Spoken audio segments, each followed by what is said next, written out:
Hi there, this is Sarah with Salutio, and I'm going to talk about uploading multiple photos from Google Photos to the Image Manager. First of all, Google Photos is a great place to store your photos in general for personal and professional use, as it doesn't take much storage space on your computer or your phone. It can also be accessed from anywhere with the internet. So if you take photos with your phone, it automatically uploads to Google Photos, and you can access them on your computer when logging into your Google account. So we will start there. I have opened my browser, logged into my Google account, and opened up Google Photos, which you can do by clicking on this grid icon here. You have all your apps, and Photos is one. So once you click on that, it will take you to a page a lot like this, but it will probably have your own photos. So I took some today, and when I hover my mouse over the page, some things happen, such as today has a little check mark. So I click on that check mark, and it selects all of my photos from today. One thing you can do when you have images selected is you can deselect one, or if you wanted to add another photo, you can select them by hovering over them and adding them. So we'll start there. Now I will go up here for more options, click download. If you're using Firefox, this is a window that usually pops up. You can hit save file. You can check do this automatically for files like this from now on, and click OK. Now you can click up here to view the progress. The top is the most recent download you have. So I'm going to go ahead and click on this so it opens the containing folder. It usually goes to the downloads folder. It has photos in there, so I'm going to drag and drop it to my desktop so I have it easily accessible. And now it downloads it to a zip folder. So what I will do now is right click and click extract all. This is the pop-up that I get. Go ahead and click extract, and it extracts the photos. It might take a minute depending on how many photos you have and how large they are.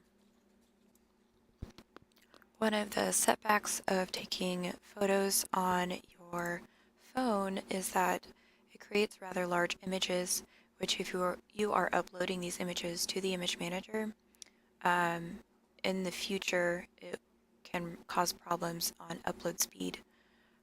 So to remedy this, let's check this out. The dimensions on this picture is rather large. Both numbers are over 2,000.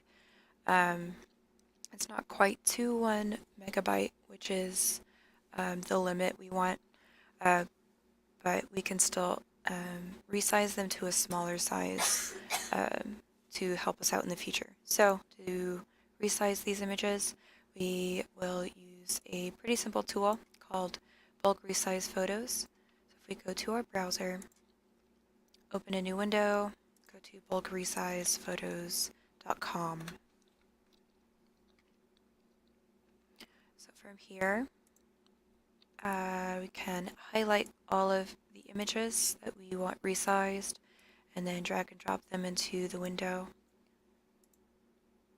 Let's do a width of about 800. That'll work.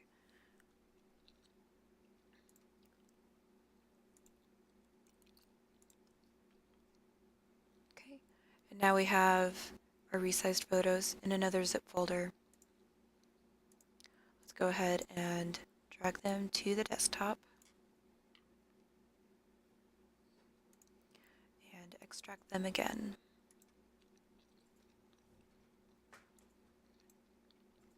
Click extract.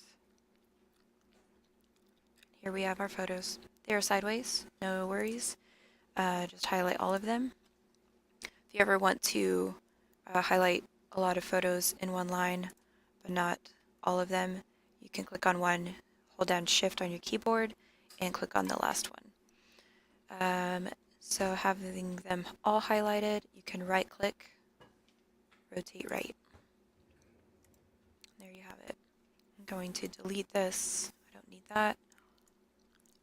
And here you have your photos. From here, you can rename, you can't see it, you can rename your picture to what it is, whatever you want it to be. You can leave them as is, but now you have an image that is much smaller, much more manageable, won't cause as many problems in the future.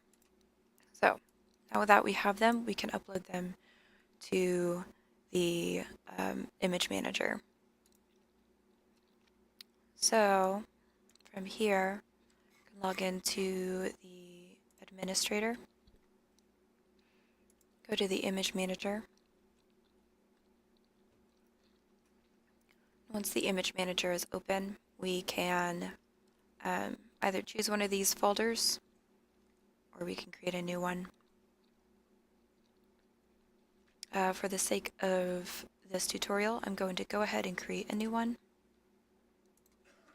I'm going to call it test folder. The system will not allow you to use an image in the image manager if there is a space in the folder that the image is contained in.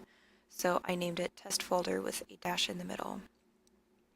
Click create. Here we have a new folder. And this folder is now ready for us to upload the new images into. So to do that, I will highlight all of the images and drag and drop them into the page. So I have the folder selected, and then I drag and drop all my photos into the selected folder, and now they are fully uploaded. Now they are ready to be used anywhere on the website.